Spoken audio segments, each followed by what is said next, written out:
En 1964, conseguí empleo en una estación de radio para el turno de medianoche hasta las 4 o 6 de la madrugada. La política de estación era que solo podía tocar las canciones del Top 10 una y otra vez. Me aburría tanto que hice un anuncio al aire.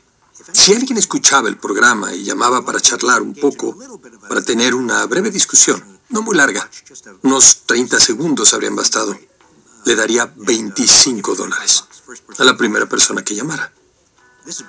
Esto fue antes de los programas de discusión, por cierto, y nadie llamó. Así que ofrecí $50. Nadie llamó. Llegué a ofrecer $100. Ni un alma llamó. Tuve una sensación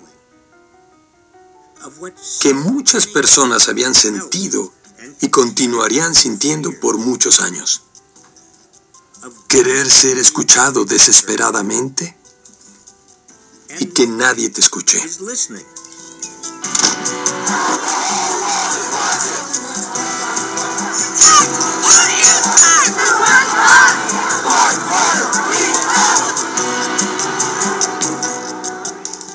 Hay muchísima rabia y frustración en Estados Unidos. Se ha acumulado por años y años. Las personas temen por sus empleos, temen por sus salarios, sienten que no tienen voz en los asuntos que les incumben, política o económicamente hablando. Lo escucho en todas partes donde voy.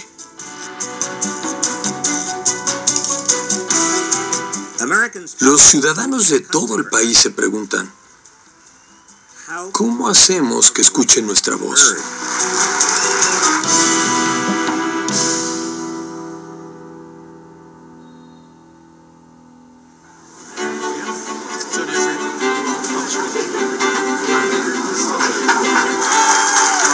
Gracias.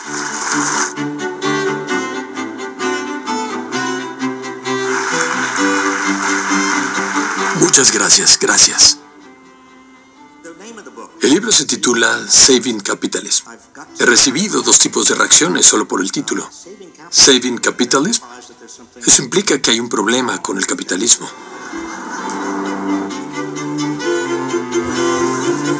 ¿Cómo te llamas? Y otros dicen, ¿por qué querrías salvar al capitalismo?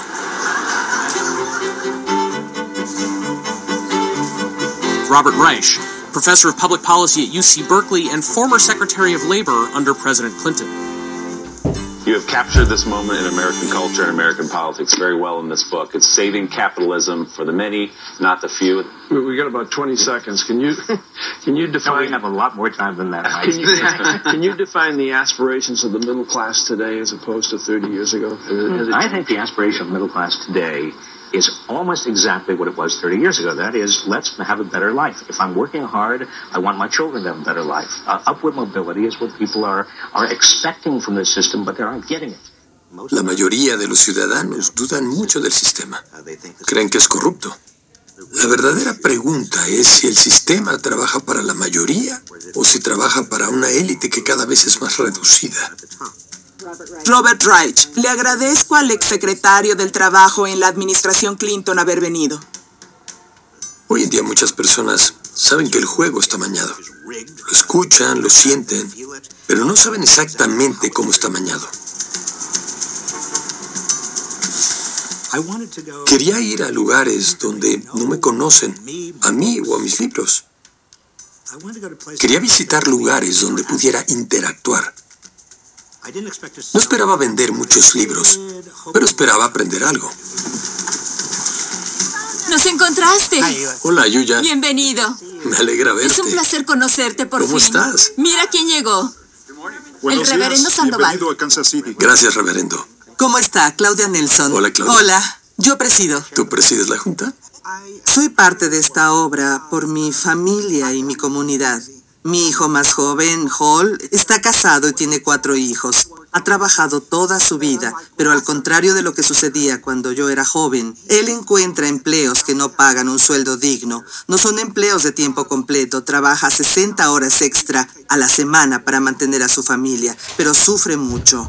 Incluso ha tenido que vivir en mi casa con su familia de 6 una vez, porque tiene problemas. Su esposa debe cientos de miles de dólares en créditos estudiantiles. Es licenciada y desempleada. Es una historia común en nuestro vecindario. Por desgracia, Claudia, la escucho todo el tiempo. Es una historia que viven muchos estadounidenses. Muchas de las cosas que estamos discutiendo para mí son resultado de una economía que ha sido inmoral desde su creación. No fue diseñada para incluir a todos de manera justa, para dar acceso a todos. ¿Cómo reformar algo que es inmoral en esencia? No hay nada inherente a un sistema económico que lo haga moral o inmoral, o bueno o malo.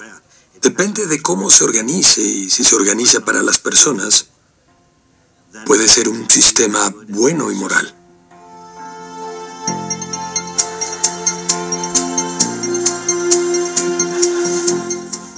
El sistema económico de Estados Unidos es el capitalismo, un sistema basado en la propiedad privada y el libre intercambio de bienes y servicios.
One of America's greatest strengths is our free market.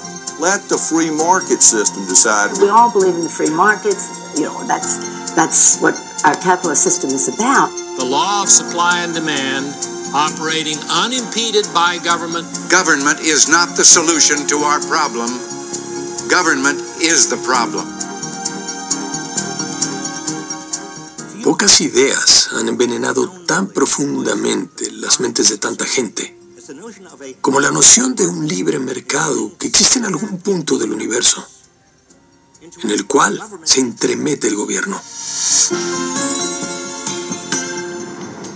El libre mercado no puede existir sin que el gobierno ponga las reglas del juego. ¿Qué clase de reglas? Reglas con respecto a la propiedad, los monopolios, los contratos, la bancarrota y la aplicación de la ley. Hablemos de la propiedad.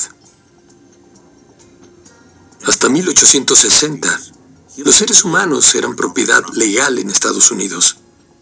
Tomó años de activismo y una guerra civil para lograr que la esclavitud fuera ilegal. Hablemos de bancarrota. Si eres una empresa grande, puedes declararte en bancarrota una y otra vez para proteger tus activos. Pero si eres estudiante, no puedes reorganizar tu deuda en bancarrota. O si estás pagando una casa y estás endeudado porque el mercado colapsó, no puedes declararte en bancarrota. Es ilegal. Estas reglas no las impuso la naturaleza. Son el reflejo de los intereses de la cúpula del poder. Eso significa que cambian con el tiempo.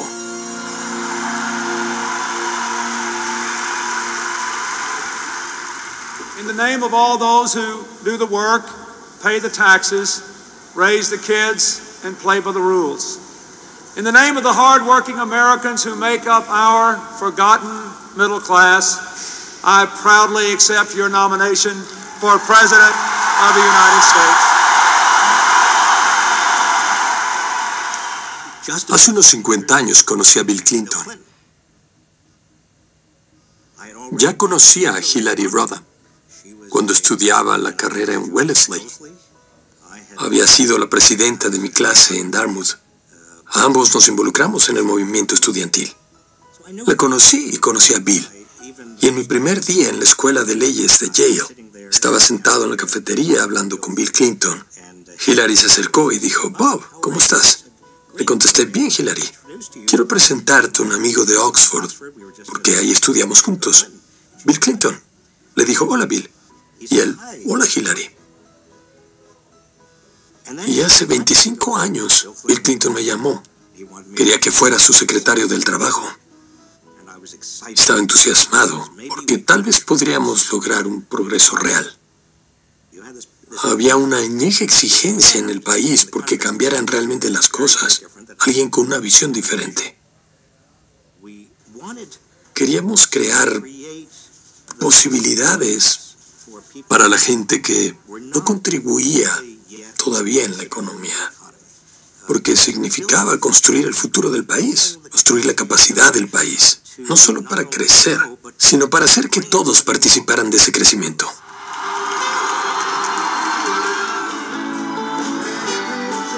Éramos jóvenes, éramos la nueva generación, éramos los boomers.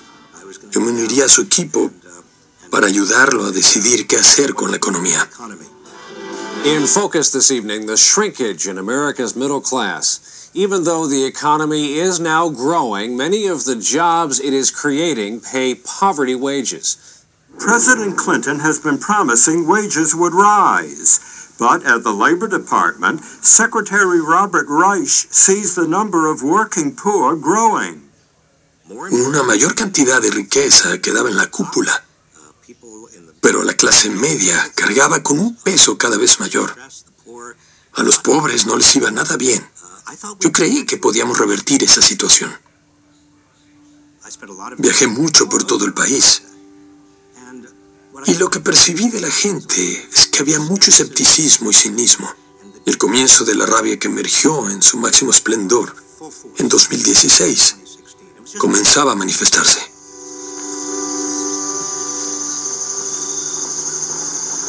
Es un placer presentar al secretario Reich al gran evento en el estado de Missouri. Gracias a todos por venir hoy. Como dijo Tim, todo comenzó como una gira de promoción de mi libro. He escrito muchos libros y leído muchos otros. He intentado ayudar a la gente a comprender qué está pasando. No solo quiero visitar librerías, realmente quiero hablar con la gente sobre sus vidas. Sí, es cierto. Grandioso. Me llamo Darwin Bendlash y soy ganadero. Y me llaman de muchas otras formas, pero principalmente ganadero y vaquero. Nuestra granja familiar existe desde hace 80 años. Hemos crecido en ella. ¿Sabe? Subí a mi primer tractor a los 10 años, apenas alcanzaba los pedales. Trabajamos muy duro, pero nuestros márgenes de ganancia van a la baja, ¿sabe? Se prevé que nuestros ingresos disminuyan un 50% este año. Pero nada de lo que compro ha bajado 50%. Ningún artículo en el mercado ha bajado 50%. Mi hijo quiere volver a vivir en la granja. No hay nada que desee más que vender mi casa y vivir aquí. Pero el asunto fiscal es lo difícil. ¿Qué márgenes de ganancia están teniendo anualmente? Pues los márgenes de ganancia varían, depende, pero en total yo diría que gano... Hace un año gané $320,000. ¿Y gastaste? 300, sí. 300. Entonces, sus márgenes de ganancia debieron ser de 20,000, ¿correcto? Sí. Se ha instaurado un círculo vicioso. La economía estadounidense es casi 2 veces más grande que en 1980, pero el salario medio no ha subido. En todo caso, la mayoría de los salarios ajustados a la inflación han disminuido. Entonces, ¿dónde quedó todo ese dinero? En la cúpula.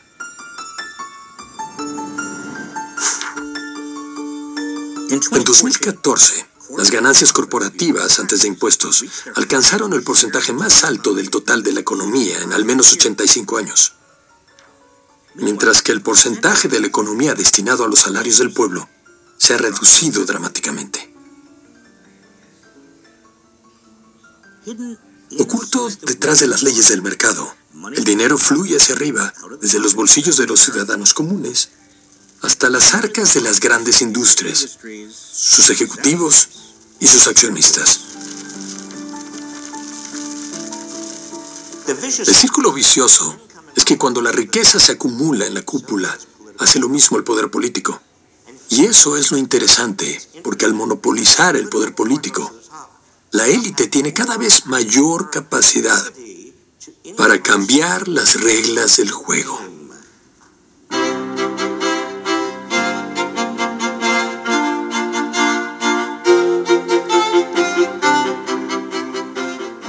Yo comencé mi educación política cuando viajé a Washington en 1967 como becario de Robert F. Kennedy. Era emocionante estar en Washington. El 20% de la población más pobre estaba saliendo adelante. En 1964, cuando nuestra gran clase media en expansión era la envidia del mundo, casi el 77% de los estadounidenses decían confiar en el gobierno. Hoy en día, solo el 20% confía en él. En ese entonces, las oficinas en Washington eran discretas. No se movía mucho dinero en Washington. La comunidad empresarial apenas comenzaba a poner sus oficinas en Washington, poco a poco. A finales de los 70 me nombraron director de planeación de políticas para la Comisión Federal de Comercio. Mientras trabajé ahí, propusimos un artículo que prohibiría la publicidad de productos azucarados y poco saludables dirigida a los niños. The Federal Trade Commission votes today on recommendations by its staff that would put tight new restrictions on television commercials that are aimed at children. Advertisers are spending hundreds of thousands of dollars fighting the consumer groups and the FTC staff proposals. The makers of sugared cereals, candy, and toys are fighting back. Uno pensaría que habíamos declarado la Tercera Guerra Mundial, porque la comunidad empresarial estaba muy molesta. Y comencé a ver cómo los negocios y los grupos empresariales comenzaron a tener cada vez más poder en Washington. Más y más poder durante el proceso legislativo. Cerraron la Comisión Federal de Comercio por ese artículo. At the Consumer Complaints Office, yesterday's mail was unopened. Hearings with food companies were suspended. A laboratory machine that smokes 500 cigarettes a day to monitor tar and nicotine content of the different brands got a break. It didn't have to smoke. Descubrí que las grandes corporaciones, individuos con mucho dinero, podían cambiar las leyes y las regulaciones en su favor y en perjuicio de otros. Ese proceso fue casi invisible. Pasó al interior de los órganos administrativos dentro de las legislaturas. Pero la finalidad de todo era de forma muy sutil cambiar las reglas del juego. Lo que presencié era una ofensiva lanzada sigilosamente en 1971. La Cámara de Comercio, un poderoso grupo de presión empresarial, le pedía a un abogado corporativo llamado Lewis Powell que escribiera un memorándum. El documento, conocido como el Memorándum Powell, circuló rápidamente entre los líderes empresariales a nivel nacional. El sistema económico estadounidense, decía, está bajo ataque. Los empresarios deben aprender la lección de que el poder político es necesario, que dicho poder debía ser diligentemente cultivado y cuando fuese necesario debe ser usado agresivamente y con determinación y sin arrepentimiento ni renuencia. El memo se convirtió en el manifiesto de nuevos comités empresariales. Los grupos de presión, las asociaciones de comercio y otras organizaciones profesionales se comprometieron a modificar al gobierno para satisfacer sus necesidades. El círculo vicioso funcionaba a toda marcha.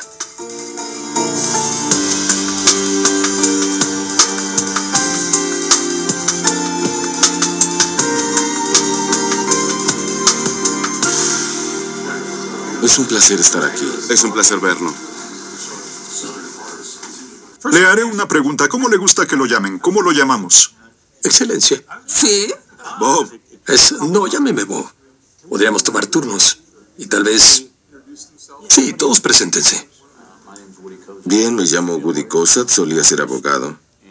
Ahora soy cabildero y según la descripción de mis amigos de derecha, soy un doctor especialista en las enfermedades de los más ricos. Así que intento representar a quienes puedan pagar mis honorarios. Soy uno de esos seres perversos que manipulan y cambian las reglas. Pero, ¿qué es usted? No se ponga a la defensiva. No estoy a la defensiva. Estoy orgulloso de mí mismo. Usted hace un trabajo que alguien tiene que hacer. Soy Crosby Kemper, director de la Biblioteca Pública de Kansas City.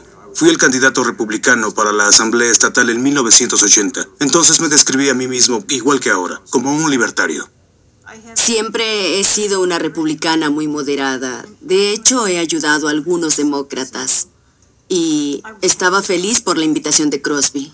Gracias. Lo que me gustaría hacer, si no les molesta. Es un placer. Por favor. Me gustaría dejar las etiquetas partidistas de lado y no hablar de demócratas y republicanos. Solo por un momento, porque realmente quiero conocer sus opiniones sobre política, economía y sus valores. Bueno, ¿quiere omitir la discusión sobre el gobierno contra el mercado? Yo solo hablo del gobierno. Y la gente que dirige el gobierno lo hace en función de sus propios intereses. Y eso es lo que la Constitución debería limitar. El gobierno debería ser limitado. Era un regulador. Estaba en la Comisión Federal de Comercio. Presentábamos reglas muy sencillas y los cabilderos atacaban. Y me decían, tienes que hacer esta pequeña excepción. Haz esta excepción y esta otra y esta otra. Y luego comenzaban a llamar del Congreso diciendo, las empresas que nos apoyan quieren otra excepción. La culpa no es del mercado ni del gobierno. Es el poder el que se usa mal. Hablemos de poder. Hablemos de dos clientes míos que comenzaron una compañía hace 20 años. Y hoy son multimillonarios. Emplean a 9,000 personas. Pagan cientos de millones de dólares de impuestos. Pagan salarios altos. Es una compañía de alta tecnología con valor agregado y prestaciones generosas. Y aún así, son víctimas de escarnio, odio, burla y desprecio por producir desigualdad, por contribuir a la concentración de riqueza, por producir desigualdad. Yo sé. Es solo, ¿por qué son los chivos expiatorios? Ellos hacen posible el sueño americano. Uno de ellos es inmigrante. Reconozcamos que no debería haber chivos expiatorios, que nadie aquí es perverso y que tenemos un problema. De hecho, me agrada y no lo esperaba. Pero ha denigrado el esfuerzo de toda una vida. Tengo un pequeño negocio muy exitoso. Yo nací siendo pobre en Springfield, Missouri. Pedí créditos, trabajé duro, doy trabajo. Creo que he creado 200 empleos. Y sí, no es mucho. No soy los hermanos Koch, pero he trabajado duro. Usted me hace sentir mal por lo que he hecho por mi país.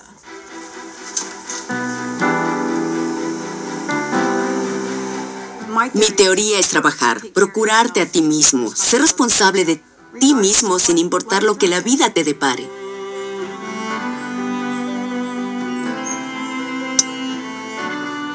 Sí, triunfamos. Sin duda hemos triunfado. Mi esposo y yo nos pellizcamos todos los días al despertar en esta comunidad por poder enviar a nuestros hijos a la universidad.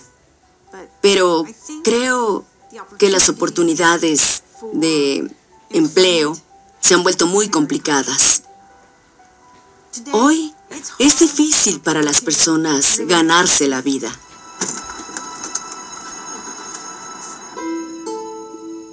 No creo que la vida a los 20 años sea tan fácil como cuando yo tenía 20 años. Son épocas distintas. Son épocas muy, muy distintas.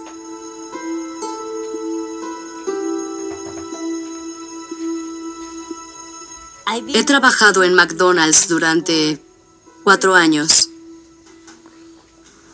Trabajo en la ventanilla de autoservicio. Me pagan $12.50 por hora.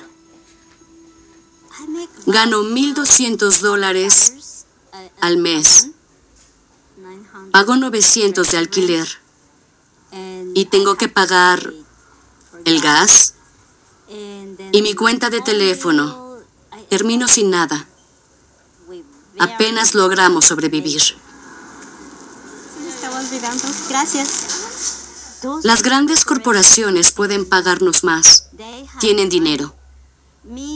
Yo, como cajera, sé cuánto dinero ganan. ¿De acuerdo? Y solo en algunas horas. McDonald's abre las 24 horas. A veces tengo que pedir un préstamo.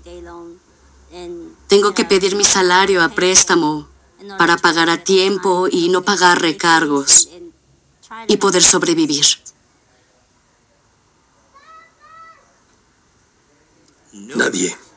Nadie que trabaje tiempo completo debería sufrir así. Nadie en nuestra sociedad. El país más rico, la nación más rica en toda la historia, debería sentir el miedo, la ansiedad y la inseguridad que tantas personas sienten hoy.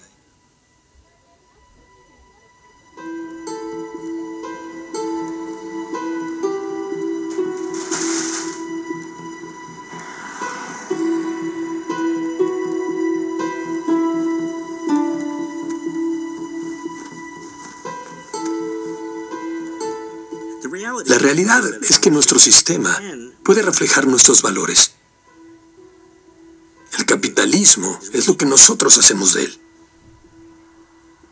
Las reglas pueden expandir las oportunidades y ensanchar el círculo de prosperidad, o pueden reducir esas oportunidades.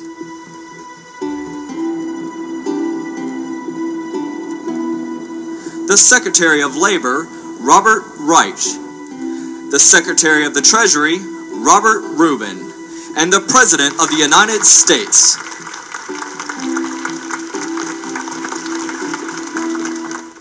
No sé si Bill Clinton armó su equipo económico para que las personas como yo tuvieran una oportunidad de defender nuestra causa, pero perdimos muchas batallas. Pero lo que sé es que fue un trabajo difícil. Luché con todas mis fuerzas para cumplir las promesas de aquella campaña. Queríamos terminar con algunas subvenciones fiscales que el gobierno federal le otorgaba a las corporaciones, que hacían que la gente común pagara el precio. El presidente se comprometió a eliminar la exención de impuestos para los sueldos de directores ejecutivos. The average CEO at a major American corporation, according to a recent Senate hearing, is paid about 100 times as much as the average worker. And our government today rewards that excess with a tax break for executive pay, no matter how high it is. That's wrong.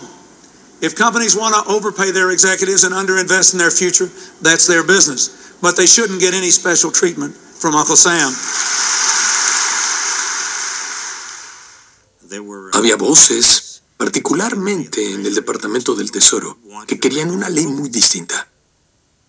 Bob Rubin había sido el director ejecutivo de un banco importante en Wall Street y después fue nombrado ministro de Finanzas. Él veía a la economía y veía al país a través de los ojos de Wall Street. Y recuerdo que en la Junta Rubin dijo, ¿por qué no decimos que no puedes deducir el sueldo de un director ejecutivo superior a $1 millón a menos que esté relacionado con el rendimiento empresarial? Y dije, espera. No estamos hablando de rendimiento empresarial. Hablamos de salarios excesivos en relación con los salarios de la gente común. No importa el rendimiento empresarial. El tema aquí es la brecha de desigualdad. Bueno, perdí esa batalla. Y gracias a un vacío legal, los sueldos de los directores ejecutivos se dispararon en forma de bonos en acciones. Y ese subsidio para los sueldos de ejecutivos solo fue un ejemplo de miles de subsidios y exenciones fiscales que consiguieron las corporaciones. Las 5 compañías petroleras más importantes reciben un total de $4,000 millones en exenciones fiscales cada año. Google recibió $632 millones en subsidios del gobierno para construir centros de datos. Y el Departamento de Agricultura de Estados Unidos gasta $20,000 millones cada año en subsidios que benefician principalmente a los mayores productores. Estos subsidios le cuestan a los contribuyentes decenas de miles de millones de dólares cada año. Algunos cálculos dicen que son más de 100,000 millones. Es una cifra más alta que el presupuesto del Departamento de Educación. Tenemos un enorme sistema de asistencia corporativa, ayuda para corporaciones independientes, subsidios y exenciones fiscales que no tienen una justificación económica y que existen solo porque ciertas corporaciones o industrias han presionado para obtenerlas. Están en el Código Fiscal, están en la Ley de Consignaciones, en nuestra legislación mercantil. Por todas partes hay asistencia corporativa. Comencé a sentir en mi interior cierto resentimiento hacia personas que conocí en el gobierno con mucho poder. No sentí un resentimiento personal, porque eran buenas personas. Disfrutaba su compañía, pero me enfurecía no solo lo que representaban, sino la estrechez de su visión. Parecía que Washington era una isla que estaba separada del resto del país. Las voces de los ciudadanos comunes habían desaparecido. Todas desaparecieron. Another member of the Clinton administration announced today that he's dropping out of the game entirely. Labor Secretary Robert Reich, who's been a central player on the president's domestic policy team, is returning to Massachusetts to spend more time with his family.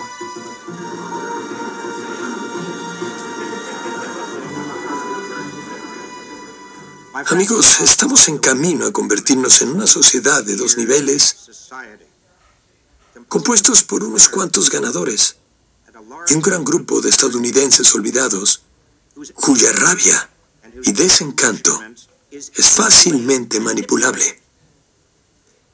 Una vez liberado, el resentimiento de las masas puede contaminar el tejido social, la integridad moral de la sociedad, reemplazando la ambición con envidia, reemplazando la tolerancia con el odio. Hoy las víctimas de esa ira son los inmigrantes, las madres solteras, los servidores públicos, los gays y la mal llamada contracultura. Pero si la clase media continúa erosionándose, ¿quiénes serán las víctimas mañana?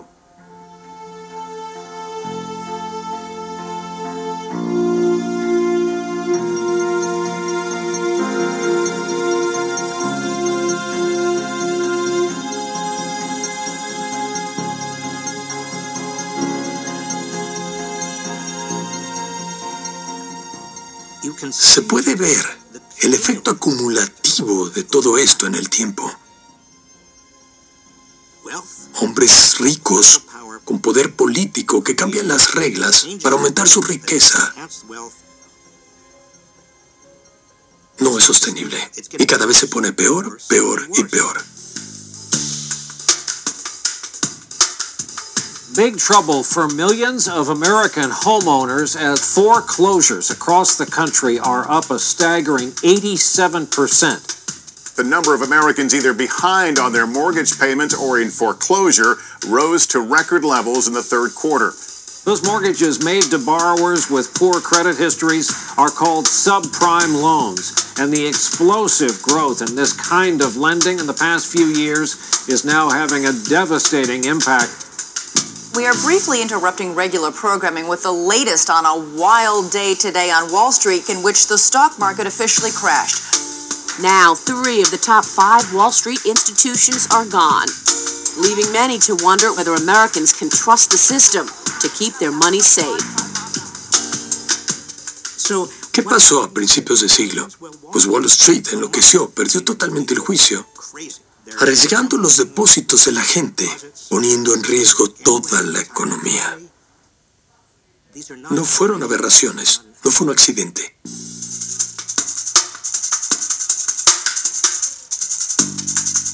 Desde el gobierno de Reagan, ha habido un cambio sistemático de las reglas de nuestro sistema financiero, siempre en forma de propuestas de liberación para sacar al gobierno de nuestro libre mercado. Government, with its high taxes, excessive spending, and overregulation, had thrown a wrench in the works of our free markets. En 1998, Wall Street dio instrumentos financieros nuevos y complejos para elevar sus ganancias al máximo, conocidos como instrumentos derivados, que a pesar de las advertencias no fueron regulados. What are you trying to protect? We're trying to protect the money of the American public, which is at risk in these markets. Y después, en 1999, Clinton abolió la ley Glass-Steagall. We are here today to repeal Glass-Steagall because we have learned that government is not the answer. We have learned that freedom and competition are the answers. La ley Glass-Steagall fue promulgada en los años 30, diseñada para evitar que los ahorros de la gente fueran usados por especuladores de Wall Street.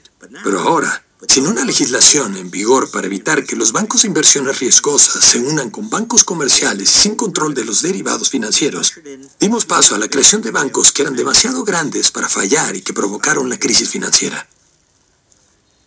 ¿Sabes? Existe la creencia falsa de que se debe regular o liberalizar, pero una no excluye a la otra. La cuestión es qué tipo de regulación se tiene.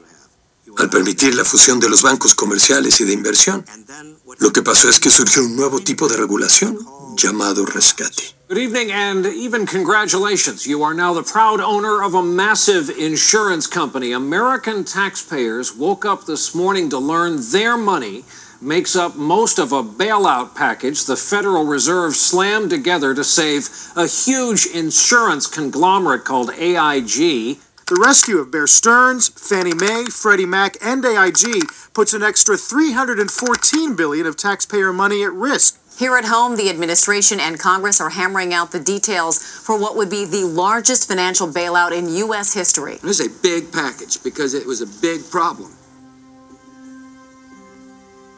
No pueden deshacerse del gobierno. Recuerden, ese es el punto. El gobierno seguirá involucrado. La cuestión es cómo se involucrará el gobierno. ¿Se involucrará para hacer que los bancos sean relativamente pequeños y obedientes? ¿O se involucrará en lidiar con las consecuencias para los propietarios de bienes muebles y resarcir los daños? Es decir, la cuestión no es si el gobierno se involucra o no, sino qué reglas pondrá el gobierno.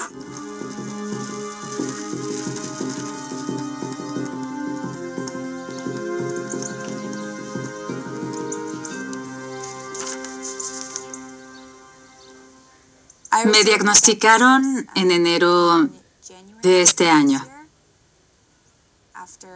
Contraje una infección en el extranjero y volví a mi país para tratarla, y mientras estuve en el hospital descubrieron que tenía cáncer.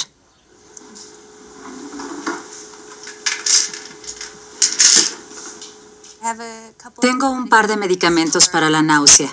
Hay 2 en específico que tomo el segundo y tercer día de quimioterapia.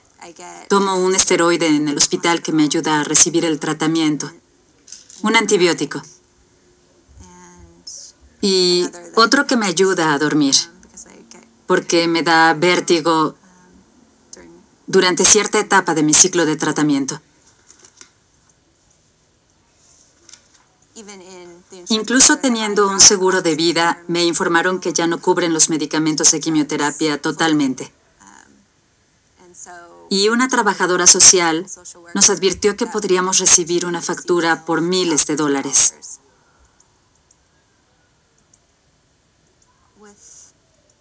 Con los 4 medicamentos que tomo para mi quimioterapia, el total es de $3,000 mensuales de tratamiento. Para mí eso representa 3 meses de ingresos por cada mes de tratamiento. ¿Qué alternativa existe a los medicamentos de quimioterapia? No existe, así que uno tiene que pagar el costo.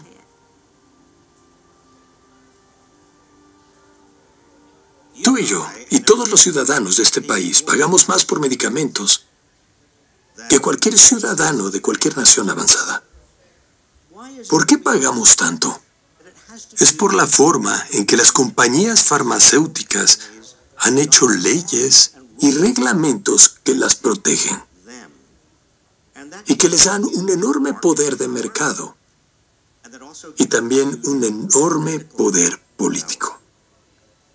Y ese poder político es ejercido en todo tipo de formas para inclinar el mercado a su favor. En junio del 2003, la Ley de Modernización de la Asistencia Médica fue votada en la Cámara.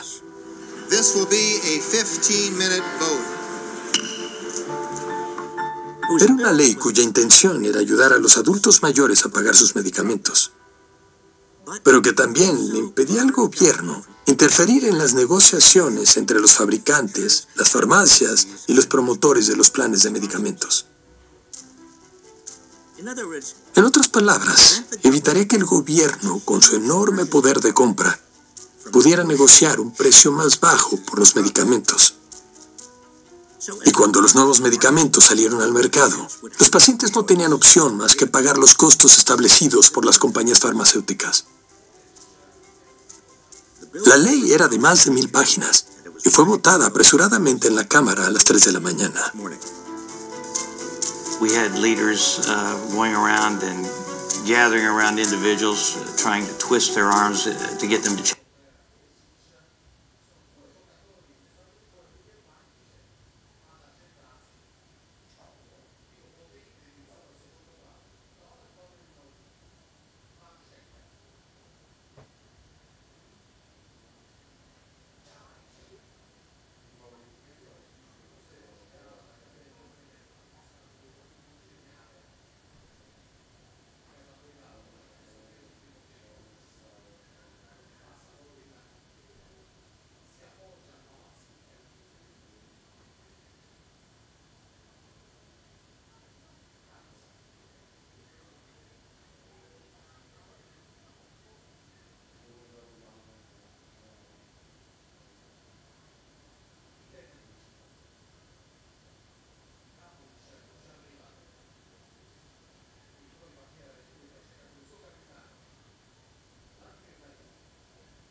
change their votes. I think a lot of the shenanigans that were going on that night, they didn't want on national television in prime time. On this vote, the yeas are 220, the nays are 215. The conference short is agreed to, and without objection, the motion to reconsider is laid upon the table.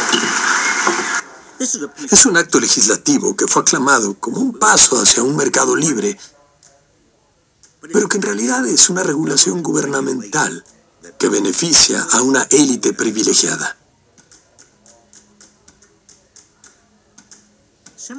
Manipulaciones similares a las reglas de nuestra economía suceden en nuestras industrias más importantes. Nuestros ciudadanos pagan más por su servicio de Internet que los ciudadanos de cualquier otra nación industrializada. Y tenemos velocidades muy lentas, porque las compañías de cable tienen suficiente poder político para sofocar a la competencia. Pagamos más por boletos de avión porque las aerolíneas se han fusionado y conformado 4 proveedores principales que prácticamente no compiten entre sí. Pagamos más por nuestros seguros médicos a medida que las compañías de seguros se consolidan. Así que en todos los sentidos están usando su poder político. Eso significa que tú y yo y todos los estadounidenses pagaremos más. ¿Cómo consiguieron estas industrias obtener leyes que las benefician? No es un misterio. Las contribuciones de campaña les dan acceso a los representantes del gobierno. Dios bendiga a este país. Empresas de relaciones públicas bien financiadas, centros de estudios e institutos de investigación redactan informes que promueven ese punto de vista. A veces hasta elaboran las leyes que quieren pasar. Bufetes de abogados preparan su defensa en la corte y sus procedimientos regulativos en Washington. Y por último está la puerta giratoria.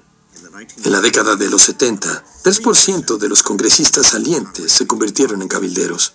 En años recientes, 42% de los legisladores jubilados y la mitad de los senadores se han convertido en cabilderos.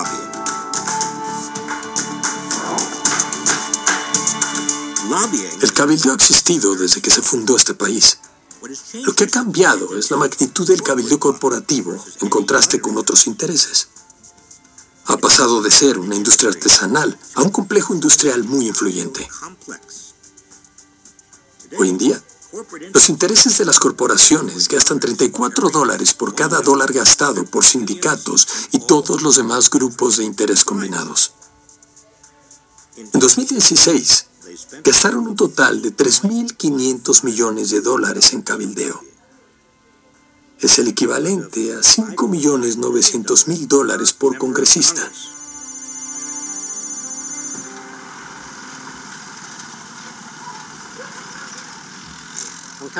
Me considero independiente. A veces veo que ambos partidos hacen cosas que no creo que fue para lo que fueron elegidos. No les importan las promesas que le hicieron a la gente. Les importan las promesas que le hicieron a sus partidarios, que les dieron dinero.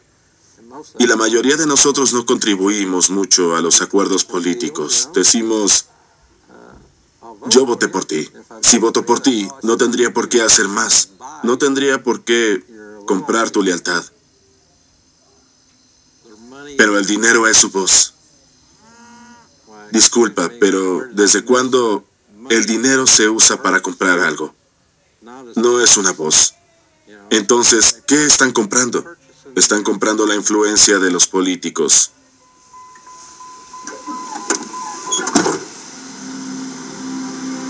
Do you feel that you are truly represented in Washington? Do you feel that this country is headed in the right direction? No one does. That's why I'm running for Congress. My name is Dave Bratt, and I'm a lifelong Republican and conservative. And I'm ready to take economics and ethics to Washington.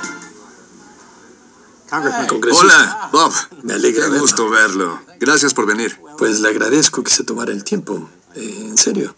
Sé que está en plena campaña y esto es una imposición. Para nada, es un placer encontrarlo. Pero es un placer estar aquí. Sí. Tenemos muchas cosas de que hablar. Bien. Los conservadores le otorgaron un premio por ser uno de los 2 republicanos más conservadores de los 247 republicanos en el Congreso. Sí. Usted usa el término capitalismo clientelista. ¿A qué se refiere con capitalismo clientelista? Los hombres influyentes de cualquier industria se reúnen para proteger sus intereses a costillas del pueblo. El trabajo del gobierno es asegurarse de que eso no pase. Pero en cambio, se ha convertido en hacer lo posible. Yo no estoy en contra de hacer negocios, pero estoy en contra de negocios clientelistas que se aprovechan de los contribuyentes. Y creo que es el momento. Las personas tienen la intuición de que algo anda mal en todo el país. La derecha, la izquierda, todos saben que algo anda mal. Tradicionalmente se piensa en una división entre demócratas y republicanos. Sí, se desvanece. Pero estamos comenzando a ver un movimiento antisistema contra el statu quo. Las personas que no quieren a los empresarios y el capitalismo clientelista contra los capitalistas. Y entre demócratas, republicanos, conservadores, liberales, sin duda habrá muchas discrepancias. Pero si estamos de acuerdo en lo elemental... Por mí está bien. Tiene más experiencia. Ha enseñado economía por 30 años. Yo usaba su libro. ¿Usted? Sí. ¿Usted usaba mi libro? Solía usarlo. ¿Podríamos...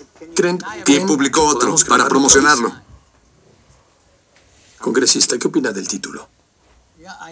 Bueno, me sorprendió un poco viniendo de usted, pero me agradó. Creo que estamos de acuerdo y si logramos construir un capitalismo ético, salvaremos al país. Congresista, gracias. Muchas gracias.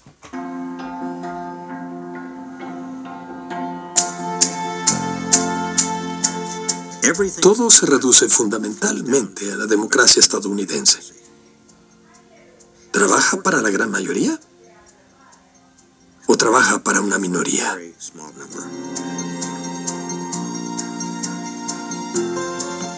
Los investigadores de la Universidad de Princeton y de la Universidad de Northwestern querían descubrir cuánto poder político tienen los ciudadanos comunes.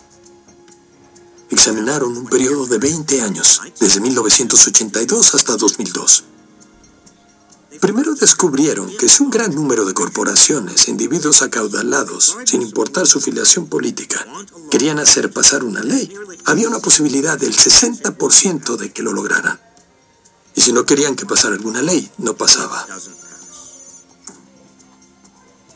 Después analizaron a los votantes comunes. Las causas que casi nadie apoya tienen un 30% de probabilidad de convertirse en ley. Las causas que casi todo el mundo apoya también tienen un 30% de probabilidad de convertirse en ley. Concluyeron en sus propias palabras que las preferencias del electorado parecen tener un impacto minúsculo, prácticamente nulo y estadísticamente insignificante sobre las políticas públicas.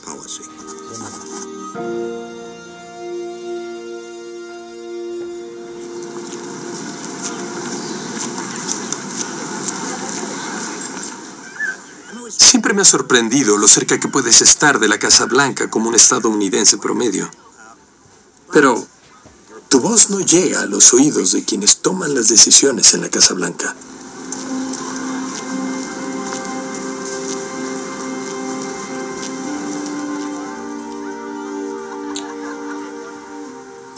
En los últimos 50 años, las calles de Washington se han cubierto de oro. Es la capital del dinero. Y el dinero aquí solo tiene un propósito, y es influir en los resultados.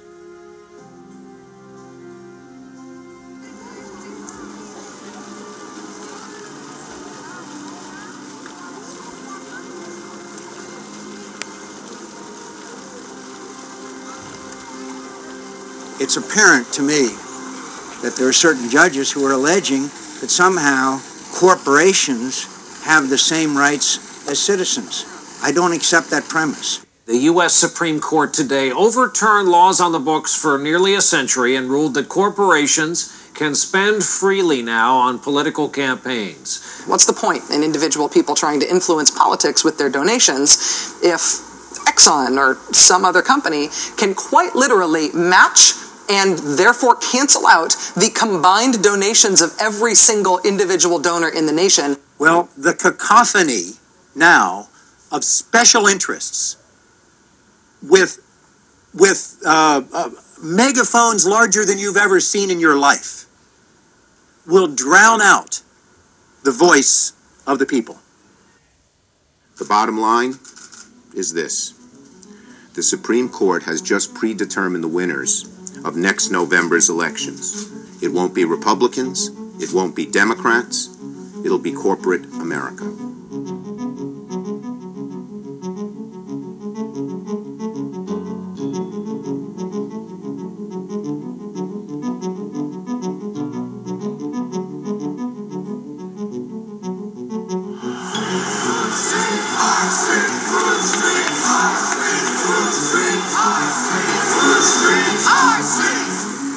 There was a giant show of support for the Occupy Wall Street movement Wednesday. Approximately 10,000 people marched through Lower Manhattan. The truth is that many of the reasons they're hitting the streets are similar to the reasons the Tea Partiers began their protests. Crony capitalism, bailouts to big business. Washington should listen to their message because it is similar to the Tea Party's message. That is, crony capitalism needs to stop. They're spending our children's money, our grandchildren's money, and they're going to just...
continue to push this country into debt, and they're going to destroy the economy of America.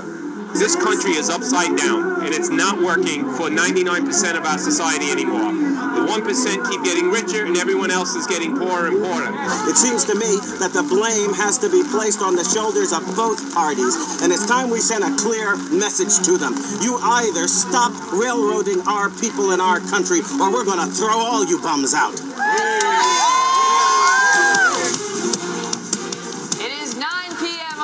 Coast, and the moment of truth has arrived.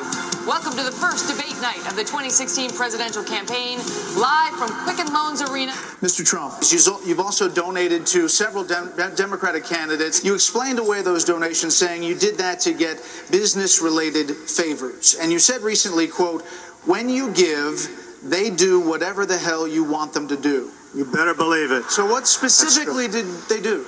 I will tell you that our system is broken.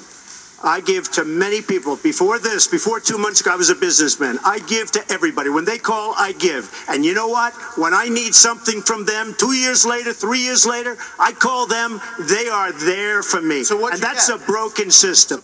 I have never heard a candidate, never, who has received huge amounts of money from oil, from coal, from Wall Street, from the military-industrial complex. Not one candidate said, oh, these campaign contributions will not influence me. I'm going to be independent. Well, why do they make millions of dollars of campaign contributions? They expect to get something. Everybody knows that. You've received millions of dollars in contributions and speaking fees from Wall Street companies. How do you convince voters that you're going to level the playing field when you're indebted to some of its biggest players? Well, I think it's pretty clear that they know that I will. You've got two billionaire hedge fund managers. Quieren escuchar tu opinión de Donald. Ah, sí. Trump. Es increíble. Adelante, sí. Creo que es un gran empresario.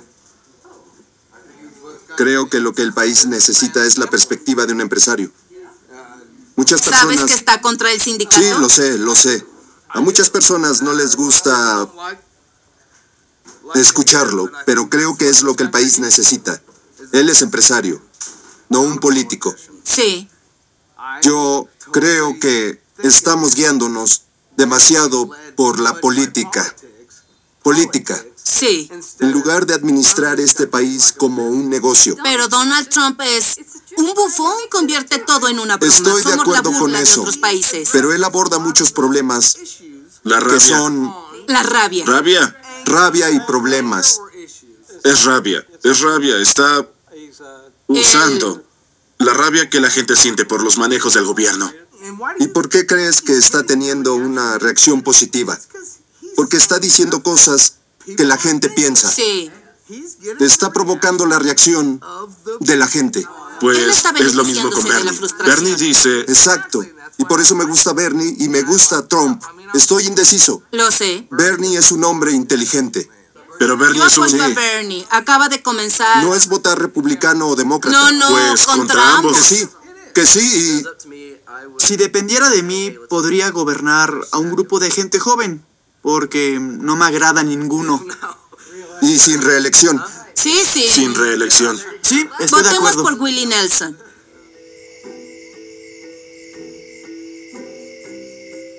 El populismo es una reacción contra los poderosos, en favor de la mayoría. Pero el populismo, me atrevo a decir, tiene dos rostros muy distintos.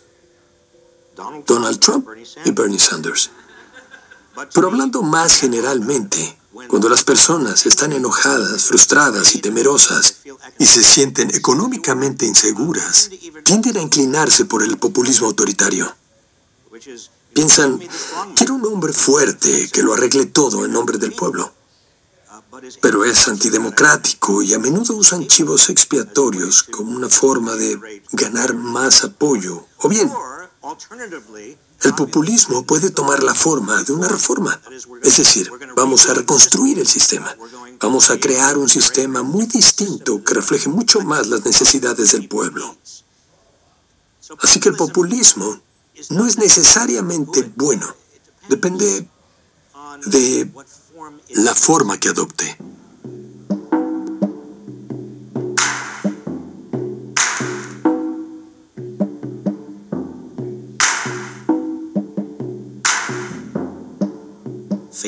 La confianza en nuestras instituciones más importantes ha caído en picada en los últimos 30 años. Eso es peligroso, porque si las personas no confían en que nuestra sociedad trabaja para la mayoría, quedan muy vulnerables.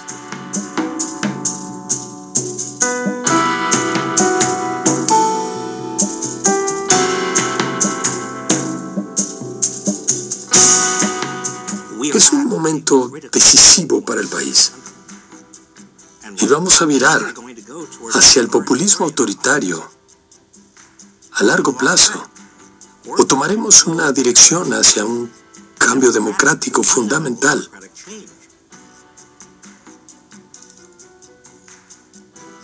Una democracia es un régimen muy frágil.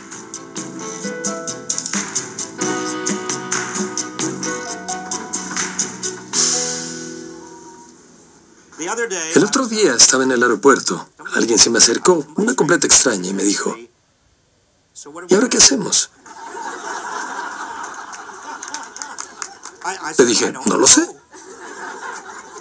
Y otras personas en otros aeropuertos y en otros lugares se acercaron a decirme, ¿puede creerlo? Para recuperar nuestra economía, en realidad debemos recuperar nuestra democracia. Es decir, trabajar en conjunto y crear instituciones que contrarresten el poder de las grandes corporaciones, los grandes bancos y los individuos más ricos. La ciudadanía es más que votar, presentarse en la corte y pagar impuestos. La ciudadanía es participar, comprometerse y hacer escándalo cuando sea necesario.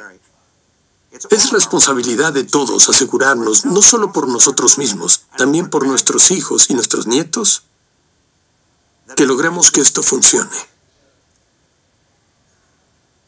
Gracias. Gracias por venir, gracias.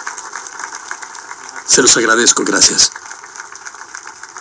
Soy optimista porque conozco la historia de mi país. Sé que cada vez que el capitalismo se descarrila, nuestro instinto es devolverlo a las vías.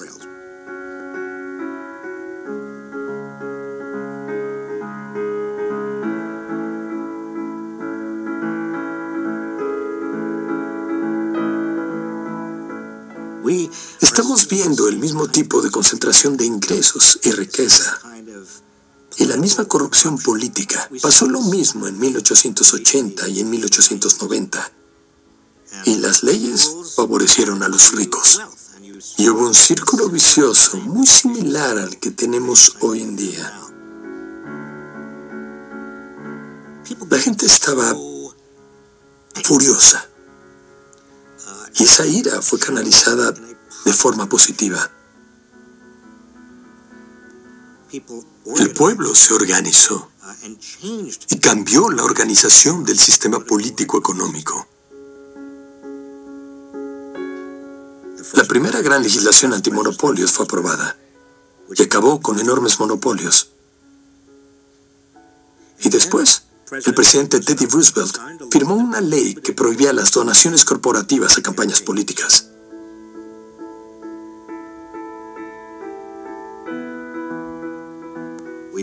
No sucumbimos como otros países ante el fascismo o el comunismo. Nosotros somos mucho más pragmáticos. Y yo creo que lo haremos otra vez.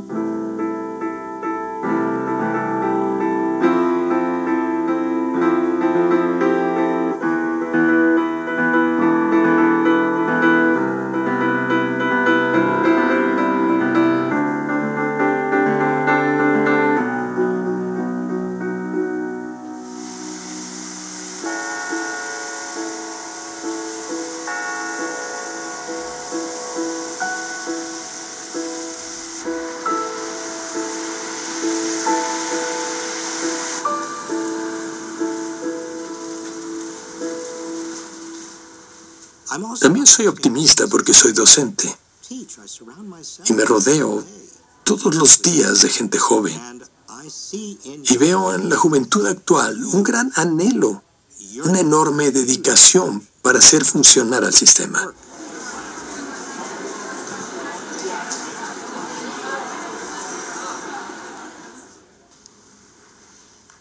Son tiempos de una gran oportunidad y de un grave peligro. Algunos de ustedes, no sé quiénes, y no sé cuántos de ustedes, serán parte de la solución. Algunos llegarán a ser líderes. No, bueno, ¿todos tienen asiento? Todavía quedan sillas.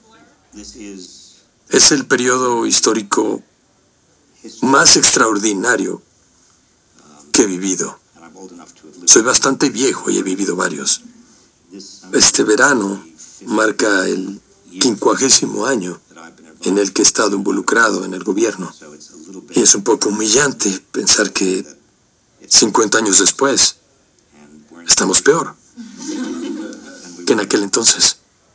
Si tienes gente joven que no ha conocido un sistema que funcione bien, ¿de dónde obtendrá su idealismo?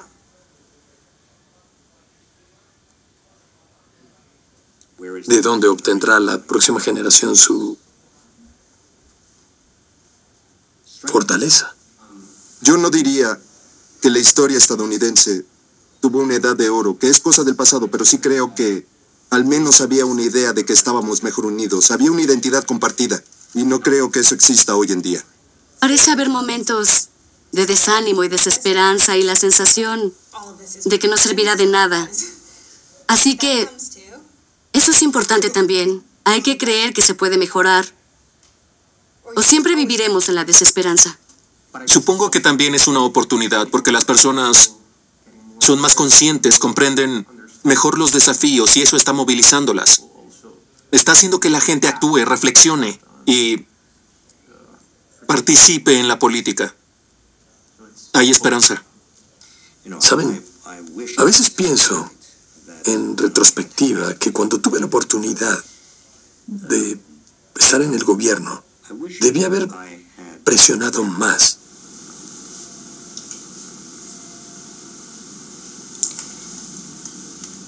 Pero en ese entonces hice todo lo que pude. Mi mejor esfuerzo. Y ahora depende de la siguiente generación.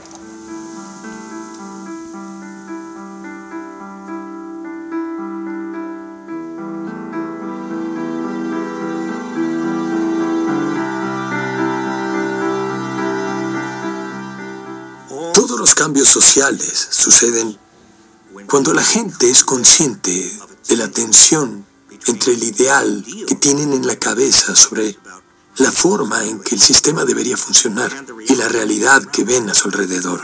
Y cuando esa tensión crece demasiado, la disonancia se vuelve muy intensa y están dispuestos a actuar.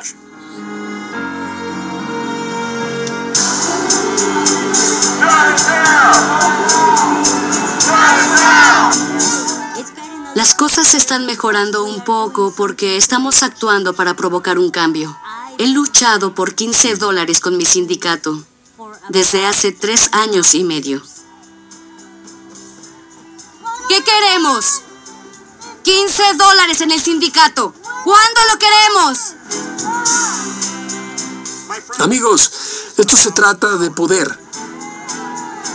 Se trata de reclamar nuestra democracia y de reclamar nuestra economía. Es una gran victoria. Me siento orgullosa. Porque ahora el resto del país está observándonos y dándose cuenta de que $15 por hora es asequible. Podemos lograrlo.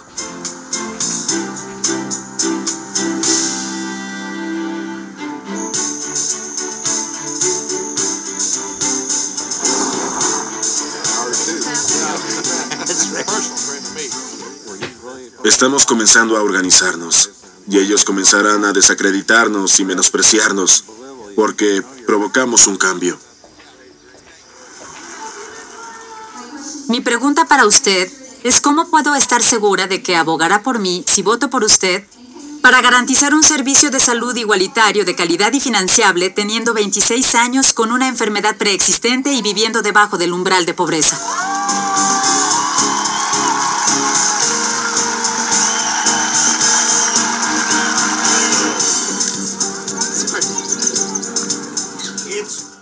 Esto es Office Hours, en vivo. Muchas personas que siempre habían dicho que no les interesaba la política y se lo dejaban a otras personas, ahora comprenden que no pueden cruzarse de brazos. Las personas en control tienen razones y capacidad para mantenernos divididos y enojados entre nosotros. La unión hace la fuerza, no solo la valentía. Así es. Les pido que se tomen 5 minutos al día y al menos hagan una llamada a su representante en el Congreso, una llamada a su senador. Y les garantizo que si continuamos haciéndolo, tendremos éxito.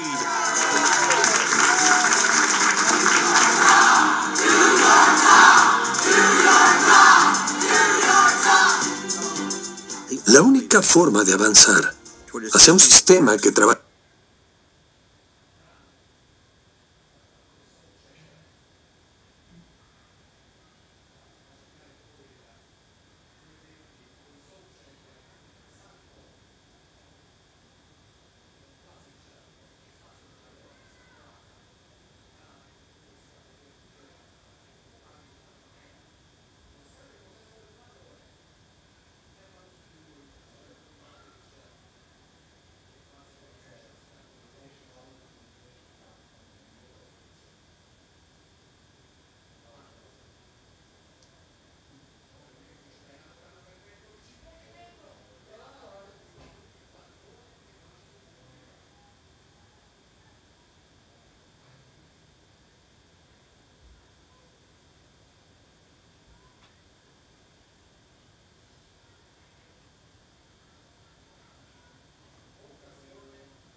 trabaje para la mayoría.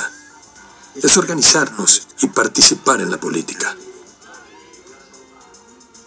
Los intereses corporativos están haciendo lo que hacen mejor, ganar dinero. ¿Por dar su opinión? Los demás tenemos que hacer lo que hagamos mejor. Usar nuestra voz, nuestro vigor y nuestros votos.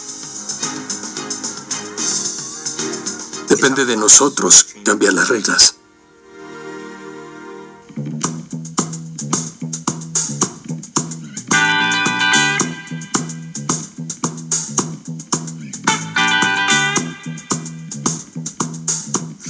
Si piensan convertirse en activistas, 3 cosas. Número 1, tienen que ser tenaces y pacientes. El cambio social no sucede rápidamente.